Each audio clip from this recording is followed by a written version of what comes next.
আজকের ভিডিওটা জানি না কার কেমন লাগবে, বাট আমার তো আজকের সকালটা বেশ লাগছে। বৃষ্টি ভেজা সকাল সবারই পছন্দ, মোটামুটি আমার তো খুবই পছন্দ।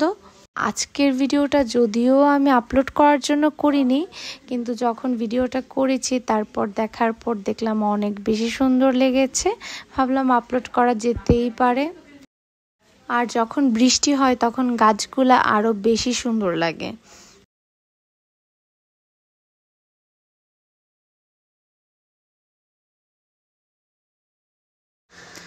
বৃষ্টি মোটামুটি দেখা শেষ, ফুলগুলো সুন্দর ছিল না? অনেক সুন্দর ছিল। এখন চলে এলাম রান্নাঘরে। আজকে যেহেতু বৃষ্টি, একটু ঠান্ডা ঠান্ডা, তাই ভাবলাম কাঁঠালের তরকারি খাওয়া যাক। কাঁচা কাঁঠালের তরকারি, আমি জানি না মানে আপনারা কে কে খেয়েছেন, বাট অনেক মজা। যারা খেয়েছেন তারা তো জানেনই কেমন।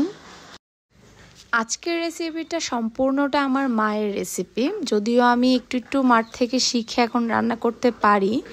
মা প্রথম সব কাঁঠালগুলো আলাদা আলাদা করে সেদ্ধ করে নিছে, সেদ্ধ করে তারপর এগুলো ভেজে নিছে হলুদ মরিচ লবণ দিয়ে।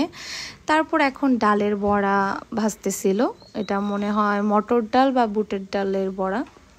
তারপর কড়াইতে তেল দিয়ে তাতে মেথি দিয়ে তার মধ্যে শুকনা মরিচ দিয়ে একটু ভালো করে ভেজে নিছে। ভেজে নেওয়ার পর তেজপাতা দিয়ে দিছে, একটু জিরা বাটা দিয়ে দিছে। এই তরকারিতে মশলাগুলো একটু বেশিই লাগে আর তেলটাও অনেক বেশি লাগে। তারপর লবণ দিয়ে দিল। কাঁঠালের তরকারিটা পুরো নিরামিষভাবে করা হবে। এটা কিন্তু আমিষভাবেও করা যায়, মাংস দিয়েও করা যায়, চিংড়ি মাছ দিয়েও করা যায়। তারপরে এখানে একটু ধনিয়ার গুঁড়া দিয়ে দিল, আর এখন হলুদ মরিচ দিয়ে দিবে। এখানে আমাদের একটা ভুল হয়ে গিয়েছিল, মারও ভুল হয়েছিল, আর আমার তো ভুল হবেই, কজ আমি ভিডিওতে বেশি মন ছিল আমার।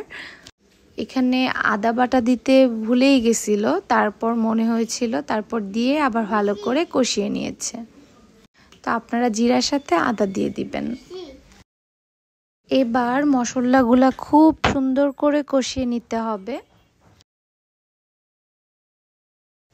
তারপর একটু গরম মশলার গুঁড়া, ভাজা গরম মশলার গুঁড়া, সেটার ফ্লেভারটাই অন্যরকম। আর এখন সবগুলা মিশিয়ে নিবে এক এক করে। আর তখনই মার মনে হয়েছিল যে আদা দেয়নি, তারপর দিয়ে ভালো করে কষিয়ে নিয়েছিল।